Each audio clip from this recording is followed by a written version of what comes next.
قال الله تبارك وتعالى واصبر نفسك مع الذين يدعون ربهم بالغداة والعشي يريدون وجهه ولا تعد عيناك عنهم تريد زينة الحياة الدنيا ولا تطع من أغفلنا قلبه عن ذكرنا واتبع هواه وكان أمره فرطا.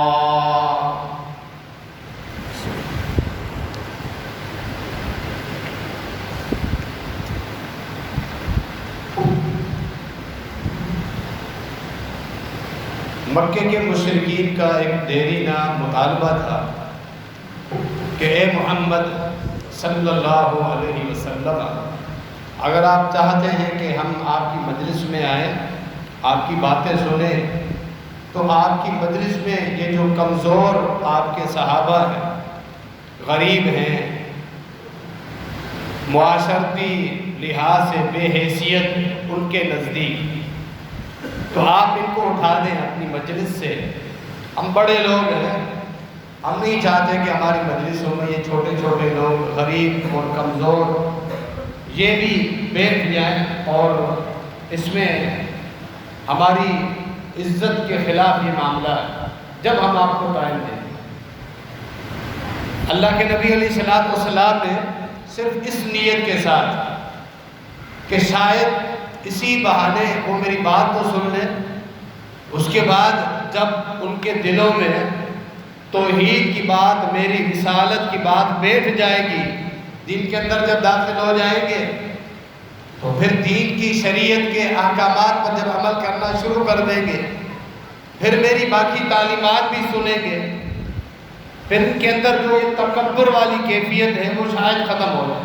پہلے اسلام تو قبول کر، یعنی اس میں بھی خیر خواہی. نبی علیہ السلام آمادہ ہوئے کہ شاید یہ اسلام قبول کرو، بعد میں ان کی اصلاح کر لوں گا کہ اللہ کے ہاں مقام تقوی، پرہیزگاری اور ایمان کا ہے. کسی کے پاس پیسہ ہے، کسی کے پاس پیسہ نہیں ہے، معاشرے میں کسی کو پروٹوکول بڑا ملا ہوا ہے اور کوئی لوگوں کی نظر میں بے حیثیت ہے، لیکن اس کا دین اور ایمان درست ہے، اللہ کے فرائض اس کے پورے ہیں، وہ اپنی نظروں کی حفاظت کرنے والا ہے، پاک دامن ہے، حرام سے بچنے والا ہے، وہ اللہ کے ہاں بہت بڑے مقام اور حیثیت والا ہے. مال و دولت کے باوجود اگر اسے دین کا ہی پتہ نہیں، عقیدہ توحید کا ہی پتہ نہیں، شرک جیسے موذی مرض سب سے بڑی بیماری میں وہ مبتلا ہے، اللہ کے فرائض کا پتہ نہیں، نمازوں کا پتہ نہیں، حلال و حرام کا پتہ نہیں، بس مال آتا رہے. دنیا دار لوگ اپنے فائدے کے لیے اس کو بڑا بنا لیتے ہیں، اس کے آگے پیچھے چلتے رہتے ہیں. اب یہ سمجھتا ہے کہ میری حیثیت ہے، لیکن اللہ کے ہاں ایسی آدمی کی حیثیت نہیں ہے. یہ تعلیمات بعد میں ان کو سمجھ میں آ جائیں گی. تو نبی علیہ السلام نے ایک مجلس ان کے لیے باقاعدہ قائم، ان سے گفتگو فرما رہے تھے، تعلیمات سنا رہے تھے، عقیدہ توحید سمجھا رہے تھے، بت پرستی کی حقیقت انہیں سمجھا رہے تھے. صحابہ کرام جب مدینہ منورہ اور اس سے پہلے مکہ میں بھی جو اہل اسلام تھے، وہ نبی علیہ السلام کی صحبت کے بغیر رات کو جب سوتے تھے، صبح اٹھتے تھے، نمازوں میں آپ کو پا لیتے، دن کے وقت آپ کی مجلسوں میں بیٹھتے، پتہ چلتا کہ آپ یہی ہیں. ہجرت سے پہلے کا یہ واقعہ ہے، کیونکہ مکے کے مشرکین کا یہ مطالبہ ہے. تو وہ کسی طرح بھی ڈھونڈتے ہوئے، آپ کو تلاش کرتے ہوئے آپ کے پاس پہنچ جاتے تھے. نبی علیہ السلام کو جب تک دیکھتے نہیں تھے انہیں سکون نہیں ملتا تھا. عبداللہ بن ام مکتوم حالانکہ نابینا صحابی، لیکن نبی علیہ السلام کی صحبت میں بیٹھنے کی جو برکتیں ہیں، جو لذت ہے، وہ نابینا صحابی کو بھی اللہ نے میسر عطا فرمائی کہ حکماً وہ صحابی ہے. صحابی کسے کہتے ہیں؟ اہل سنت و جماعت کے ہاں صحابی کی تعریف، ڈیفینیشن کیا ہے؟ جس نے چاہے ایک لمحے کے لیے بھی خاتم النبیین اللہ کے رسول صلی اللہ علیہ وسلم کا مبارک چہرہ دیکھا، ایمان کی حالت، پھر آگے وہ ایمان پہ ثابت قدم رہا اور ایمان کی حالت میں اس کی وفات ہوئی۔ وہ صحابی، گزشتہ خطبے میں بھی آپ نے ان صحابہ کرام کے فضائل سنے، اس خطبے میں کچھ مزید آیات ہیں جو اسی موضوع پر آپ سنیں گے کہ قرآن مجید کے اندر ان صحابہ کا مقام اللہ نے کس انداز میں بیان کیا۔ اہل سنت والجماعت کے ہاں قرآن اور احادیث دونوں شرعی حیثیت رکھتے ہیں، قانون ہے، آئین مکمل،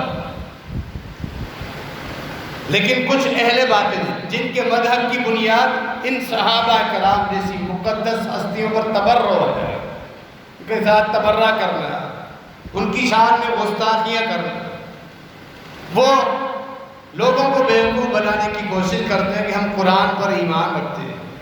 گزشتہ خطبے میں بھی آپ کے سامنے یہی بات رکھی گئی تھی کہ قرآن کی صرف اس موضوع میں قرآن کی آیات، صحابہ کے فضائل، ان کے ایمان کی تصدیق، ان کا عمل، ان کا تقویٰ، پرہیزگاری، جہاد، پاک دامنی، قربانیاں، جہاد میں برداشت کی جانے والی تکلیفیں جن کا ذکر اللہ نے قرآن میں کیا، یہ بات روز روشن کی طرح واضح ہو جاتی ہے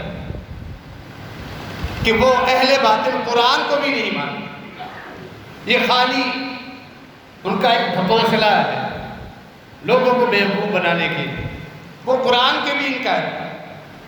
جو قرآن کو مانے گا وہ ان آیات کو دیکھتے ہوئے صحابہ کرام کی عظمت کو، ان کے ایمان کو، ان کی عبادات کو، ان کے اخلاص کو، ان کی نیتوں کی صفائی کو تسلیم کیے بغیر رہ نہیں سکتا۔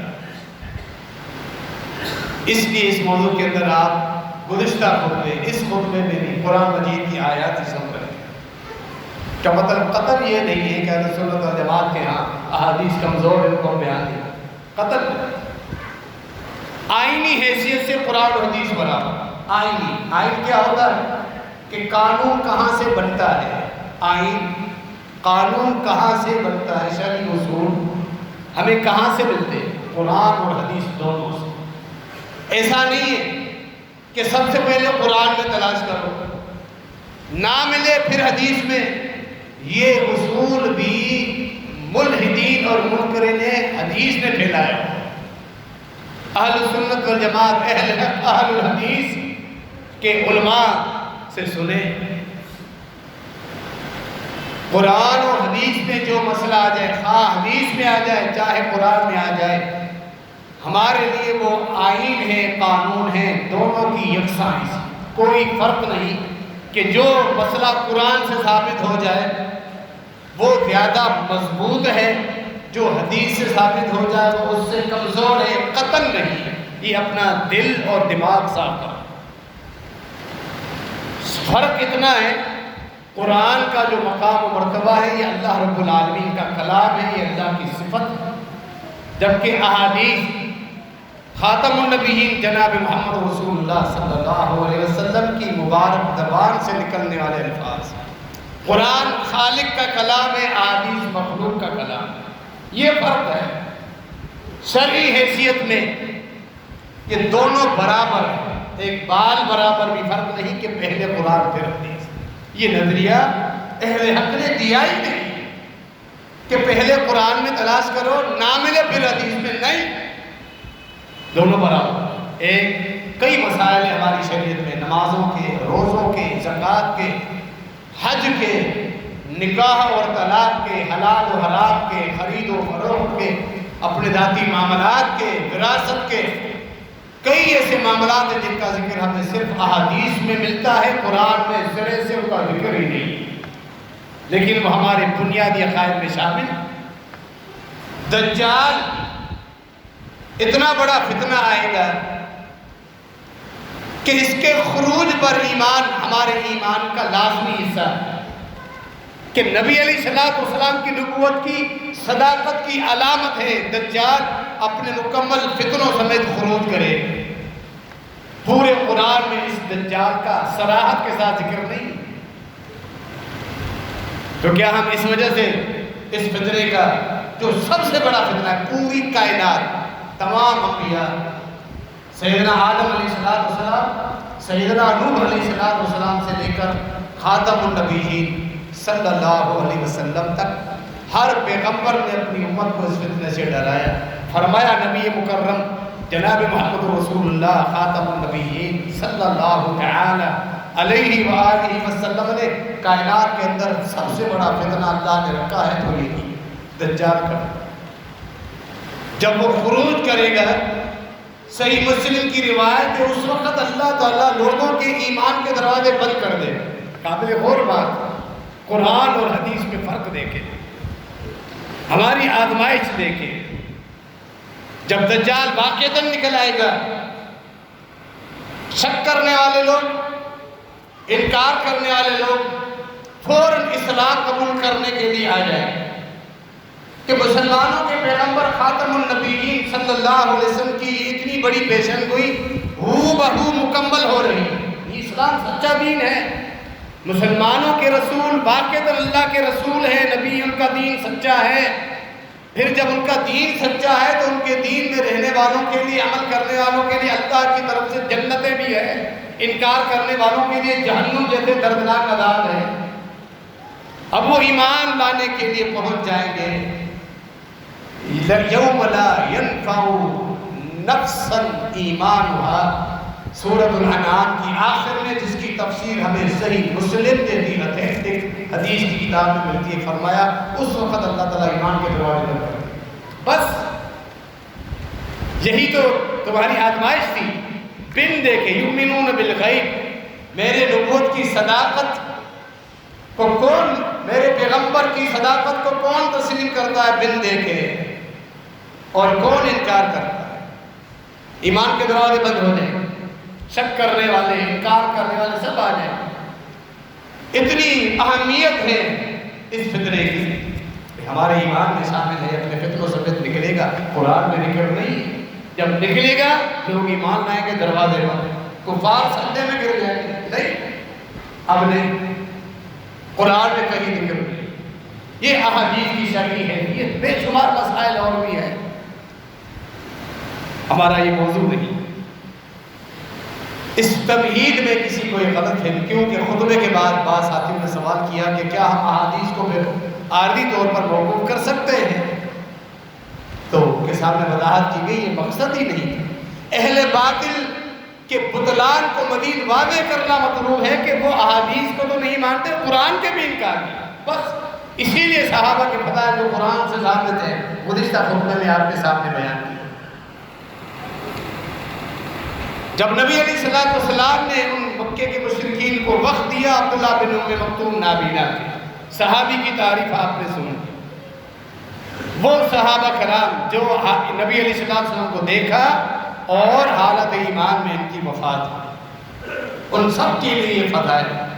اب کوئی یہ کہے کہ ان میں منافقین بھی تھے, منافقین مدینہ منورہ میں ظاہر ہوئے اور ان کا انجام واضح ہوا. ہمارے اہل سنت والجماعت ان اہل باطل کے پروپیگنڈے کا شکار ہو جاتے ہیں. وہ صحابہ جو عشرہ مبشرہ نبوت کی زبان سے خوشخبری جن کو جنت کی سنائی گئی, اس کے علاوہ کئی صحابہ کو جنتی ہونے کی خوشخبری سنائی گئی, وہ تو ان کا بھی ایمان تسلیم نہیں کرتے. تو یہ ان کا سوال لے کے ہمارے پاس آتے ہیں, منافقین بھی تھے.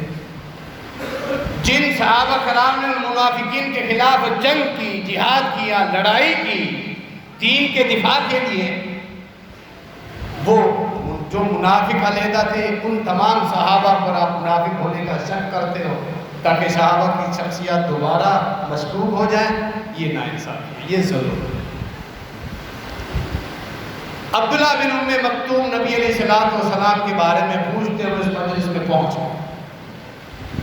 اللہ کے نبی علیہ السلام کو بات ناگوار ہو گئی, چاہتے تھے کہ یہ لوگ میری بات نہیں سنیں گے, کفار اڑ جائیں گے.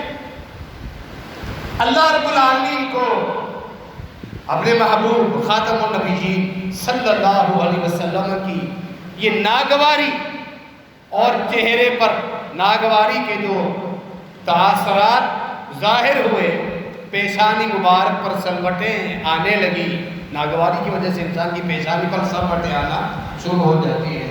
اللہ رب العالمین کو یہ بات پسند نہیں آئی، اپنے پیغمبر کو تنبیہ فرمائی۔ سورہ عبس کی ابتدا یہی ہے، سورہ عبس آخری پارے کی جو سورت، عبس وتولی ان جاءہ الاعمی، آپ یہ آیت پڑھی کا ترجمہ پڑھیں، چین بجبی ہوا، پیشانی پر سلوٹے ناگواری کا اظہار کیا۔ ایک نابینا اس کے پاس چل کر آئے، وہ مومن، وہ اپنے تزکیے کے لیے آئے۔ جو کفار اللہ کے دین سے دور ہیں، آپ ان کے در پہ ہیں کہ وہ ایمان لے آئے، اور ایک مومن کے بارے میں حالانکہ وہ نابینا ہے، دیکھ بھی نہیں رہا، اسے پتہ ہی نہیں ہے، کوئی جھڑکا نہیں، ڈانٹا نہیں، الفاظ میں تیزی نہیں آئی، تلسی نہیں آئی زبان مبارک پر، صرف چہرے مبارک پر سلوٹے ناگواری کے آثار ظاہر۔ اللہ نے فوراً آیت، اللہ کو اتنا بھی برداشت نہیں ہوا، اپنے اس مومن پیغمبر کے صحابی کے عبداللہ بن ام مکتوم،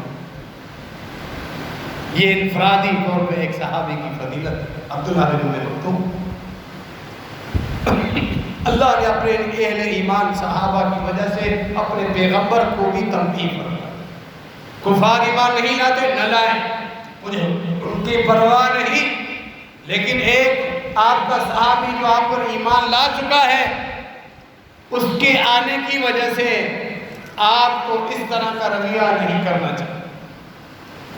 بڑی محبت اور پیار کے انداز میں اللہ نے اپنے محبوب صلی اللہ علیہ وسلم کی اصلاح فرمائی۔ صحیح بخاری میں آیا، مدنی زندگی میں آ جائے، یہ مکے کا واقعہ ہے، صحابہ کا مقام آپ نے دیکھا۔ عبداللہ بن ام مکتوم نابینا، سورۃ النساء، جہاد کے فضائل کے متعلق اللہ رب العالمین نے ایک آیت نازل فرمائی، لا يستوي القاعدون من المؤمنین غیر اولي الضرر والمجاہدون فی سبیل اللہ، سورۃ النساء۔ جب جہاد نفلی ہو، یعنی کہ بعض مرتبہ دشمن کے معاملات ایسے ہوتے ہیں کہ مسلمانوں میں سے چند جماعتیں ان سے لڑنے کے لیے چلی جائیں، سب نہ جائیں تو اجازت ہوتی ہے، جسے فرض کفایہ بھی کہا جاتا ہے۔ اس جہاد کی کیفیت یہ نہیں ہوتی کہ سب چل پڑے، فرض عین ہر ایک پر نہیں ہوتا، کچھ جائیں کچھ نہ جائیں، جو جائیں گے ان کا بڑا مقام و مرتبہ ہے، جو بیٹھ جائیں گے اس جہاد کی فضیلت سے محروم رہیں گے، لیکن انہیں منافق نہیں کہا جائے گا، ان کی سرورش نہیں ہوگی۔ اس جہاد کے متعلق اللہ نے آیت نازل فرمائی، لا يستوي القاعدون من المؤمنین غیر اولي الضرر۔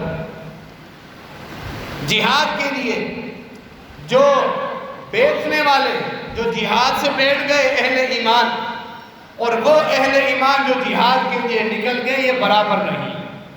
اللہ نے جہاد کرنے والوں کے لیے بڑے درجات تیار کر کے رکھے ہیں، دونوں مومن، لیکن جہاد کرنے والوں کا کیا ہی مقام ہے، اور جو بیٹھ گئے وہ بھی مومن، مقام و مرتبہ فضیلت مجاہدین۔ یہ جو لفظ آپ سن رہے ہیں اس قرآن میں، غیر اولي الضرر، پہلی مرتبہ جب وحی نازل ہوئی تو یہ الفاظ نہیں اترے تھے۔ اللہ نے کیا فرمایا؟ لڑنے والے اور بیٹھنے والے برابر ہیں۔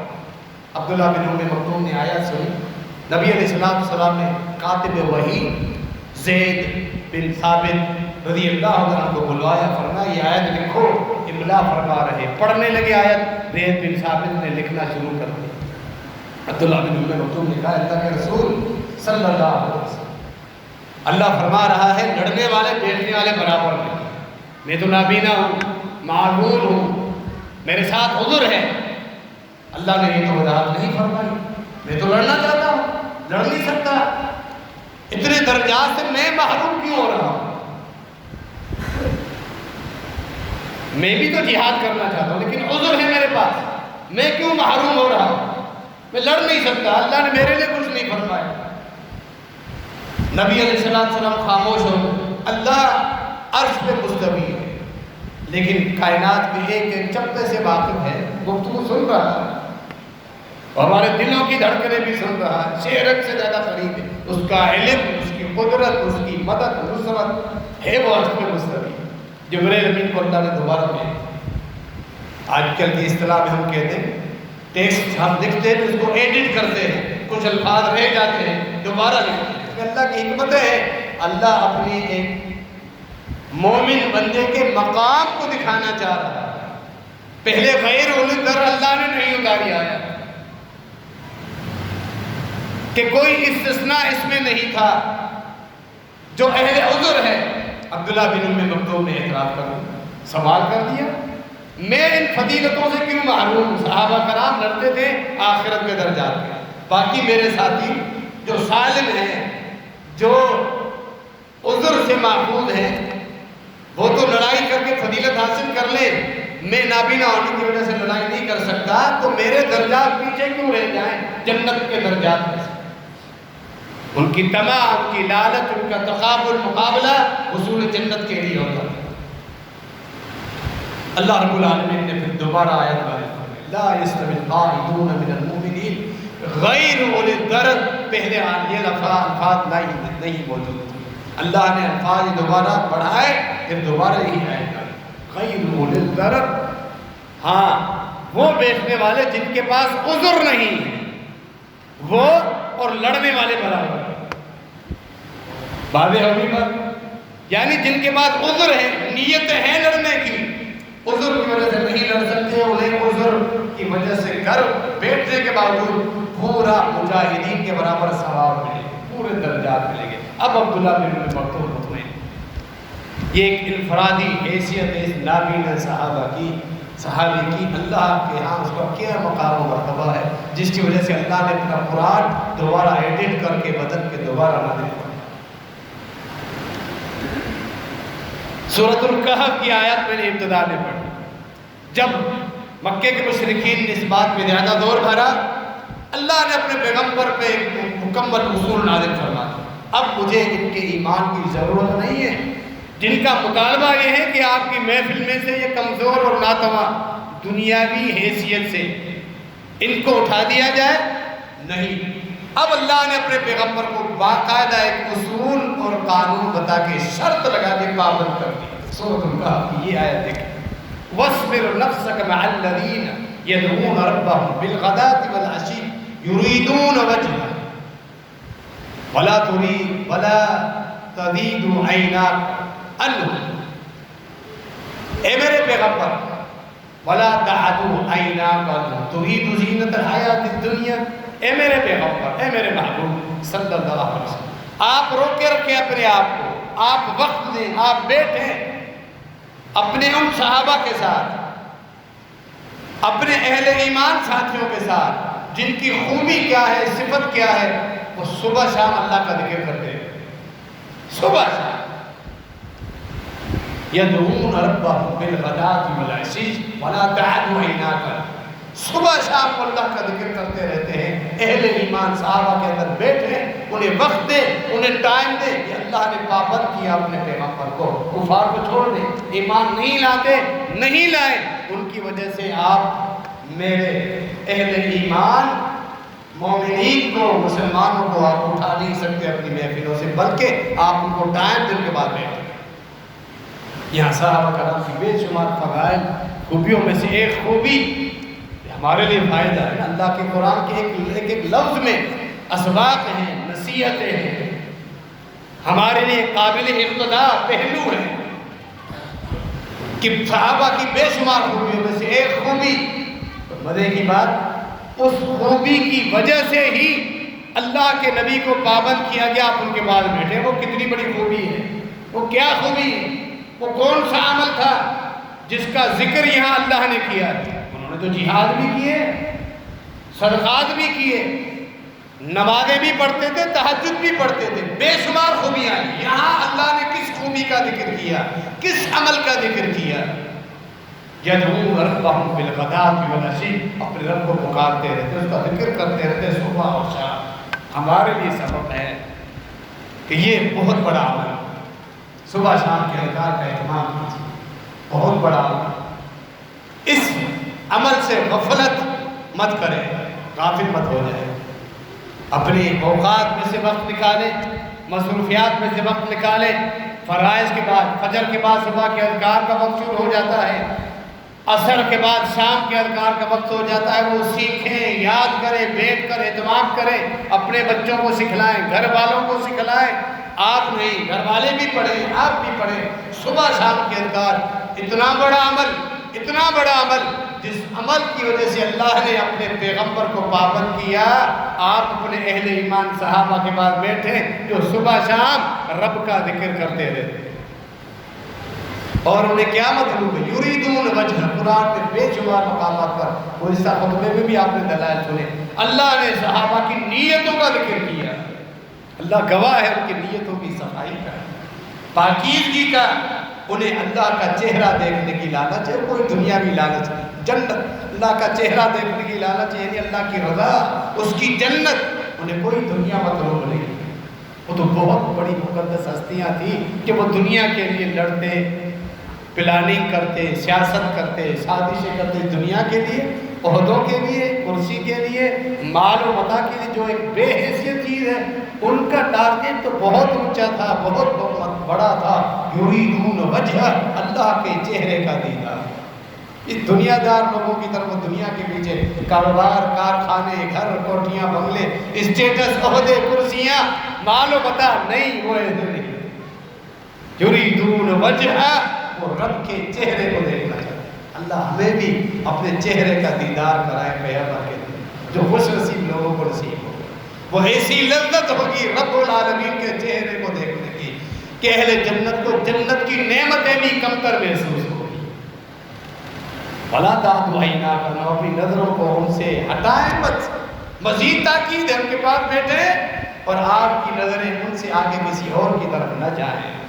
میرے صحابہ کو آپ دیکھیں، ان کے ساتھ بیٹھے، آپ کی نظریں انہی کے ارد گرد گھومتے رہیں، ان کی اصلاح کے لیے، ان کی تربیت کے لیے، ان کے معاملات کی اصلاح کے لیے، ان کے ساتھ آپ شفقت کریں۔ اسی معنی میں ایک اور جگہ فرمایا وَخْفِضْ لَهُمْ جَنَاحَ الذُّلِّ، اور اپنے بازوؤں کو ہمیشہ نیچا کریں، جھکا دیں ان کے لیے، نرم رویہ رکھیں، نرمی سے پیش آئیں۔ وہ کتنے خوش نصیب ہیں جن کے لیے اللہ اپنے پیغمبر کو تنبیہ کر رہا ہے کہ آپ نے ان کے ساتھ کس طرح چلنا ہے۔ یہ صحابہ کرام، آیت کو آگے پڑھیں، کچھ مزید ہمارے لیے اصلاح کے پہلو ہیں۔ وَلَا تُطِعْ مَنْ أَغْفَلْنَا قَلْبَهُ عَنْ ذِكْرِنَا، اہل کفار، آپ ان کی بات مت مانیں جن کے دلوں کو ہم نے اپنی یاد سے غافل کر دیا۔ یعنی اللہ کی طرف سے سب سے بڑا عذاب یہ ہے، اللہ کسی کو اپنے ذکر سے اس کا دل غافل کرے، اللہ کسی کے دل سے اپنی یاد نکال دے، اور اللہ کی یاد نکالنے میں سب سے بڑی یاد کیا ہے؟ اللہ کا ذکر کیا ہے؟ توحید، ایمان، اور اس کے بعد اللہ کے فرائض۔ یعنی سب سے بڑا عذاب اس آدمی پر برس رہا ہے، پھٹکار اللہ کی طرف سے آ رہی ہے جو اللہ کی یاد سے اتنا غافل ہے کہ فرائض تک چھوڑ دیتا ہے۔ یعنی قرآن مجید اللہ کا کلام ہے، ایک ایک لفظ میں حکمتیں بھری پڑی ہے، ہمارے لیے اصلاح ہے۔ جہاں اس موضوع پر ہم چل رہے ہیں، صحابہ کرام کا مقام و مرتبہ، وہاں ہم اپنے لیے بھی تو نصیحتیں تلاش کریں، ہمارے لیے بھی اللہ نے اصلاح چھوڑے کہ بدبخت ترین آدمی وہ ہے جو اللہ کی یاد سے اتنا غافل ہو جائے حتیٰ کہ وہ اللہ کے فرائض بھی چھوڑنے لگے، اللہ کے عذاب میں مبتلا۔ دو آدمی آئے میرے پاس، مسائل پوچھنے کے لیے لوگ آتے رہتے ہیں، اللہ رب العالمین کی بارگاہ میں یہ عمل قبول فرمائے، ریاکاری سے محفوظ رکھے۔ اگر وہ ساتھی یہاں موجود ہیں، صرف اصلاح کے لیے بات کر رہا ہوں، ان پر ذاتی حملہ نہیں، بڑے پریشان ہیں، ساتھ نہیں، الگ الگ، ایک مسئلہ تھا دونوں کا، اتنا پریشان ہوں، ڈسٹرب ہو چکا ہوں، سکون نہیں، نیند نہیں آ رہی، اور معاملات کاروباری ڈسٹرب ہے، وقت پورا نہیں دے رہا ہوں، بچوں کو، گھر والوں کو، کاروبار کو، نمازیں ڈسٹرب، کیا کروں طریقہ؟ میں نے ان سے ایک لفظ، دونوں سے علیحدہ لیتا، دونوں کا مسئلہ ہے جیسا، تو نمازیں آپ کی ڈسٹرب ہے، اس کا مطلب کیا ہے؟ آپ کی نمازیں آگے پیچھے ہوتی ہیں، یعنی اس کا مطلب سمجھائیں، کیا یہ ہے کہ آپ سے جماعت نکل رہی ہے، رکعت چھوٹ رہی ہے، یا آپ خالی فرائض پڑھ رہے ہیں اور نوافل کی توفیق نہیں ملتی؟ گنجائش ہے، گنجائش ہے۔ کبھی کبھار کی تھکاوٹ ہوتی ہے، ایک دکان پہ نماز پڑھ لیتے ہیں، گھر میں نماز پڑھ لیتے ہیں، یہ معاملہ ہے۔ اس کا بھی الگ، وہ بھی 1 مہینہ پہلے آیا تھا، 1 مہینے کے بعد بھی کہا کہ یہ نہیں۔ کس طرح ڈسٹرب ہے؟ بالکل پڑھتا ہی نہیں، چھوٹ جاتے ہیں فرائض، بالکل نہیں پڑھ رہا ہوں، قضا کر کے بھی نہیں پڑھ رہا۔ میں نے کہا اللہ اکبر، یہ کوئی آپ ڈسٹرب نہیں ہوگا، آپ پر شیطان غالب ہے اور آپ شیطان سے ہار چکے ہیں۔ یہ آپ اپنے نفس سے مغلوب ہیں، آپ یہ نہ سمجھیں کہ آپ میرے پاس مشورہ یا علاج کر لیں۔ عارضی طور پہ انسان پر کیفیت آتی ہے، کبھی کبھار نوافل پڑھنے کی توفیق نہیں ملتی، چند دن یہ کیفیت ہوتی ہے، ہمیشہ نہیں۔ صرف فرض پڑھ کے انسان کرنا گنجائش ہے کہ نوافل ہے کبھی کبھار، اتنا تو اللہ کا فرض ادا کر دیا۔ کبھی کبھار ایسی تھکان ہو گئی کہ توفیق نہیں ملی جماعت میں جانے کے لیے، وضو بنایا، خالی فرض پڑھ لیے، پھر بھی آپ بچ گئے ہیں، بچ گئے، فرض آپ نے وقت میں پڑھ لیا۔ فجر کا وقت ہے، آپ کو توفیق نہیں ملی، بہت بڑے ثواب سے محروم ہے جو فجر میں باجماعت مسجد میں جا کے نماز پڑھ، رب کعبہ کی قسم وہ اس قدر موتی جواہرات جمع کر رہے، مرنے کے بعد جب ان کو پتہ چلے گا۔ فرمایا نا نبی علیہ السلام نے، محسن انسانیت کا اشارہ دینا ہی کافی ہے۔ تمہیں عشاء اور فجر کی جماعت کا پتہ چل جائے، تم بیمار بھی ہو، رینگتے ہوئے گھٹنوں پر اپنے آپ کو گھسیٹتے ہوئے بھی پہنچ جاؤ گے۔ کیا یہ ہمارے لیے کافی نہیں ہے؟ کیا یہ بات ہمارے لیے کافی نہیں؟ اب بھی ہم کیا ہے، فجر جماعت کو چھوڑ کے گھروں میں پڑے، لیکن کبھی کبھار ہو سکتا ہے انسان، آپ کو توفیق نہیں ملی، اٹھے، وضو بنایا، مصلی بچھایا، فرض پڑھا، آپ پھر بھی بچ گئے، بہت بڑی فضیلت سے معلوم رہے، بچ گئے، اللہ سے تعلق جڑا۔ لیکن اگر یہ کیفیت ہے کہ آپ فرض پڑھتے ہی نہیں، نمازوں کے اوپر نماز ضائع ہو رہی، آپ کا علاج میرے پاس نہیں، تصور نہیں، یہ کون سا اپنے آپ کو بھول بھلیوں میں ڈالا ہوں کہ میں پریشان ہوں، ڈسٹرب ہوں، نمازیں بھی چھوڑ دوں۔ جو علاج ہے اس علاج کو بھی آپ نے چھوڑ دیا۔ فرائض سے انسان اٹھتا ہے، شیطان سے لڑتا ہے، جب انسان کے فرائض ضائع ہو جائے شیطان آپ پہ غالب آ جائے۔ جہاں یہ آیات آپ سن رہے ہیں صحابہ کرام کے فضائل میں، وہاں ہمیں جو اسباب مل رہے ہیں آپ ان پر بھی تو غور کریں۔ بھلا تُطِعْ، ایسے بدبخت کی بات بھی مت مانے جس کو ہم نے اپنی یاد سے غافل کر دیا۔ سب سے بڑی غفلت یہ بھی غفلت کی ہے کہ سب آپ صبح شام کے اذکار نہ کریں، یہ بھی ایک غفلت ہے۔ آپ رات کو سوتے وقت کے اذکار نہ کریں، غفلت۔ لیکن آپ اللہ کے ساتھ جب پھر بھی جوڑے ہوئے، فرض تو پڑھ کے آئے نا عشاء کے، تھکاوٹ ہوئی، نیند آ گئی، اذکار نہیں کر سکتے، ٹھیک، صبح کے اذکار نہیں کر سکے، فجر باجماعت پڑھی، آپ بچے ہوئے ہیں، لیکن جب آپ کے فرائض بھی نہیں، آپ کے پاس کچھ بھی نہیں، اللہ کے ساتھ تعلق ٹوٹ چکا ہے، کسی کے پاس علاج نہیں، علاج آپ کے پاس، آپ توبہ کریں اللہ تعالیٰ سے، فرائض پڑھنا شروع کر دیں۔ یہ کیفیت آ سکتی ہے، کبھی رکعت نکل جائے، کبھی کبھار جماعت نکل سکتی ہے، کبھی گھر میں پڑھ لیں، مہینے میں، دوسرے مہینے میں، عادت نہیں، لیکن فرائض ضرور پڑھیں، اسی سے آپ کی اٹھان۔ یہ اللہ کا عذاب ہے اگر آپ سے فرائض نہیں کریں۔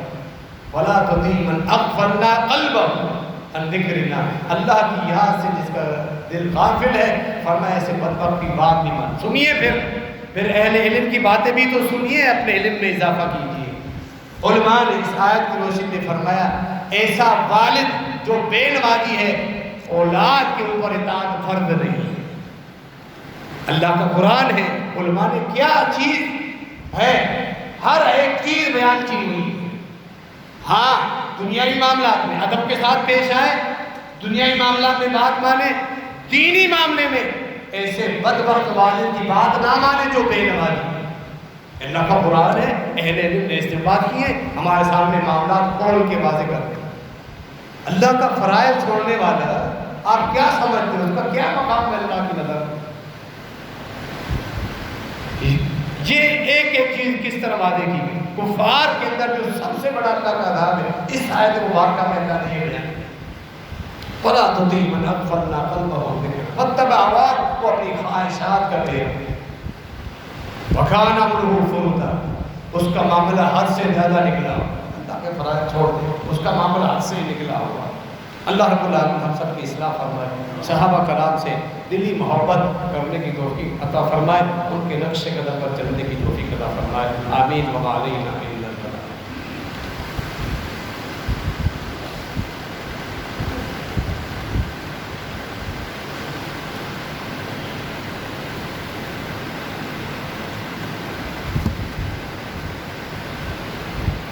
إن الحمد لله نحمده ونستعينه ونستغفره ونعوذ بالله من شرور أنفسنا ومن سيئات أعمالنا من يهده الله فلا مضل له ومن يضلل فلا هادي له وأشهد أن لا إله إلا الله وحده لا شريك له وأشهد أن محمدا عبده ورسوله۔ یہ ایمان تھا صحابہ کرام کا، یہ عمل تھا۔ اللہ نے ان کو اپنے پیغمبر کے ساتھ نبوت اور وحی کے علاوہ اللہ الہام بھی کرتا ہے، اللہ سکینت بھی نازل کرتا ہے، اللہ کلمہ توحید پر ثابت قدم رکھتا ہے۔ یہ خوبیاں اللہ نے پیغمبر کے صحابہ کو عطا فرمائی۔ قرآن سورۃ الفتح، اذ جعل الذین کفروا فی قلوبہم حمیہ حمیۃ الجاہلیہ، جب صلح حدیبیہ کا پس منظر ہے، کفار نے جاہلیت کی ضد کی اور وہ ضد اور عناد عصبیت قوم پرستی پہ ڈٹ گئے۔ فانزل اللہ سکینتہ علی رسولہ وعلی المؤمنین، اس موقع پر اللہ نے اپنی سکینت نازل فرمائی، کن پر؟ اپنے رسول پر، اہل ایمان۔ اہل ایمان کا یہاں مقام دیکھے صحابہ کا، سکینت جو اللہ نے اپنے رسول پہ نازل فرمائی، وہی سکینت اللہ نے اپنے رسول کے صحابہ اہل ایمان پر بھی نازل فرمائی۔ صرف سکینت ہی نہیں، آگے بھی کچھ اور، وَأَلْزَمَهُمْ كَلِمَةَ التَّقْوَىٰ وَكَانُوا أَحَقَّ بِهَا وَأَهْلَهَا۔ اللہ اکبر، قربان چاہیے اللہ کے کلام پر، کتنی عظیم یہ ہستیاں تھیں۔ اللہ بار بار ان کا تزکیہ بیان کر رہا ہے، ان کے ایمان کی گواہی دے رہا ہے۔ سبحان اللہ۔ ترجمہ تو سنیں، سکینت نازل فرمائی، اللہ نے ان کے ساتھ چپکا دیا، الہام کر دیا تقویٰ اور پرہیزگاری کی باتوں۔ انبیاء کو امام المتقین ہیں، یہاں اہل ایمان کا ذکر۔ ان اہل ایمان نے صبر کیا، کفار نے ضد کی، ضد کے مقابلے میں حلم، بردباری، صبر، حوصلہ، جو اللہ کی سکینت اترنے کی وجہ سے ان کے اندر پیدا ہوا، اللہ نے ساری چیزیں ان کو عطا الزمہم کلمۃ التقویٰ۔ اگلا جملہ اس سے بھی پڑھا۔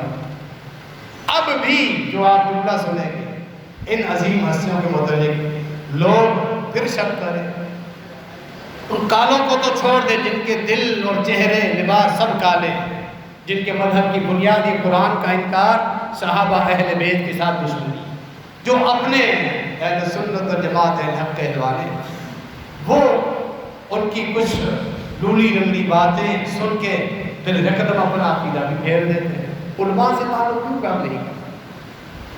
جو بات وہ پھیلاتے، بنیادی باتیں جو صحابہ کے دفاع میں، پورا قرآن، نبی علیہ السلام کی بے شمار صحیح حدیث، قرآن مجید کے بعد جو اتھینٹک کتاب ہے، صحیح بخاری، صحیح مسلم، آگے صحاح ستہ، ان احادیث میں صحابہ کرام کی شان و شوکت جو بھری پڑی ہے، ان سب باتوں کو کہاں تو کرو گے؟ یکدم ایک چھوٹی سی بات آئی اور اپنا نظریہ بدل دیا، اس وجہ سے کہ تو آپ ان کے ساتھ دوست بھی ہیں، آپ ان کے ماحول میں کام کرتے ہیں، آپ ان سے یکدم متاثر ہو جاتے ہیں۔ اپنے ایمان کی فکر کیجیے، یہ زہر مت پھیلائیں، بچوں والی باتیں کر کے منافقت مت پھیلائیں۔ اہل سنت والجماعت، اہل حدیث کے جو علماء وارثین وحی ہیں، آپ ان سے معاملات پوچھیں کہ چند جملوں میں ہی وہ آپ کو سمجھا کے آپ کو مطمئن، اپنے آپ نہ آپ کو ایسے بھی لوگ آئے ہمارے پاس نہیں، یہ علماء کی باتیں ہم نہیں مانتے، بھائی علماء قرآن حدیث کا جو مقاصد ہے وہ تو بیان کرتے ہیں، نہیں، میں جو سنی اس پر ضد بنا رہا، اس ایک حدیث کو جو آپ نے رکھا، اسی موضوع کے متعلق ساری احادیث کو آپ نے سامنے رکھا۔ سیدنا معاویہ رضی اللہ تعالیٰ صحیح بخاری میں آپ نے اپنی مرضی سے مقصد نکالا کہ وہ باغی بولو، آپ نے باغی بنا دیا، وہی صحیح بخاری کہہ رہی ہے، نبی علیہ السلام نے فرمایا وہ جنتی ہے، وجبت علیہم۔ وہ حدیث تم نے گول گول کر دیا، کیوں؟ یعنی اپنی مرضی سے جو حدیث آئیں گی وہ لے گا، جو میری مرضی کے خلاف حدیث آئیں گی وہ چھوڑ دوں گا۔ یہ کون سا طریقہ ہے؟ کون سی بد اصولی ہے؟ اپنے آپ کو برباد آپ کر، اپنے آپ کو ہلاک کر۔ آپ ایسی شخصیت کے بارے میں اتنا بڑا دعویٰ کر رہے ہیں کہ وہ جہنم کی طرف بلانے والے۔ اللہ نے جس کو جنتوں کا، اللہ کے نبی علیہ السلام نے مبارک زبان سے جس کو جنتوں کا وارث بنا دیا، صحیح بخاری، تو تمام احادیث کو ملا کے پھر ان کا مسئلہ نکالیں۔ مت پھیلائیں ایسا کرو کہ اپنے آپ پہ رحم کیجیے، اپنے ایمان کی فکر کیجیے۔ میں وہ جملہ پڑھ رہا تھا، پورا قرآن بھرا پڑا ہے، گزشتہ خطبے میں آپ نے وہ آیا سنا، وَأَلْزَمَهُمْ كَلِمَةَ التَّقْوَىٰ، سکینت اور کلمہ تقویٰ اللہ نے ان پر لازم کر دیا۔ وَكَانُوا أَحَقَّ بِهَا وَأَهْلَهَا، اللہ اکبر۔ میرے یہ پیغمبر کے صحابہ اس کلمہ حق سکینت کا حق رکھتے تھے، وَقَالُوا أَحَقَّ بِهَا وَأَهْلَهَا، اور پوری اہلیت رکھتے ہیں کہ اللہ کی طرف سے ان پر سکینت بھی نازل ہو اور انہیں تقویٰ کی بات لازم کر دی جائے۔ میرے پیغمبر کے صحابہ ہی ایسے، کیا بات ختم نہیں ہو جاتی؟ وَقَالُوا أَحَقَّ بِهَا وَأَهْلَهَا۔ آگے بھی سنیے، آگے بھی سنیے، وَكَانَ اللَّهُ بِكُلِّ شَيْءٍ عَلِيمًا، اللہ ہمیشہ سے ہر چیز پر پورا علم رکھنے والا ہے۔ تمہارا علم اللہ کے علم سے بڑھ گیا ہے؟ اللہ نے ان کو بتایا وہ اس کے لائق ہے، وہ اس کا حق رکھتے ہیں، وہ ہیں ہی ایسے، ان پر سکینت بھی نازل ہو، کلمہ تقویٰ بھی ان پر نازل ہو، وہ اس کا حق رکھتے ہیں، وہ اس کے لائق ہیں، کیونکہ اللہ ہمیشہ سے ہر چیز سے پوری طرح واقف ہے۔ اللہ سے بڑھ گیا تمہارا علم؟ ایسی ہستیوں کے بارے میں تم پھر شکوک پھیلاؤ، شبہات پھیلاؤ، ایک حدیث لے کے اپنی منمانیاں نکالتے رہو۔ اللہ سے ڈر جاؤ، اللہ کا خوف کرے۔ دونوں خطبوں کا مقصد صحابہ کی عظمت قرآن کی روشنی میں بیان کرنا مطلوب تھی۔ اللہ ہمارے دلوں میں ان کی محبت بیدار فرما دے، ان کے نقش قدم پہ ہم چلیں۔ اہل باطل جو خود جن کے مذہب کی بنیاد ایسی ہے اور جو درمیان میں گڈے بن کے ان کو پروموٹ کر رہے ہیں، اللہ ان کے فتنے اور شر سے بھی اس امت کو محفوظ رکھے۔ اللہ رب العالمین ہم سب کی خاتمہ خیر پر فرمائے، صحابہ کرام کی محبت پر ہمیں زندگی گزارنے کی توفیق عطا فرمائے۔ اسی محبت، صحابہ اہل بیت کی محبت پر ہمارا خاتمہ ہو، قیامت کے دن اسی جذبے سے اللہ رب العالمین ہم کو اپنی قبروں سے اٹھائے، آمین۔ وما علینا الا البلاغ۔ درس قرآن و حدیث آج بعد محمدی مسجد اہل حدیث بورڈ اللہ کی سنت کی فضیلت الشیخ حافظ الدین ڈاکٹر جماعت صاحب فرمائیں گے۔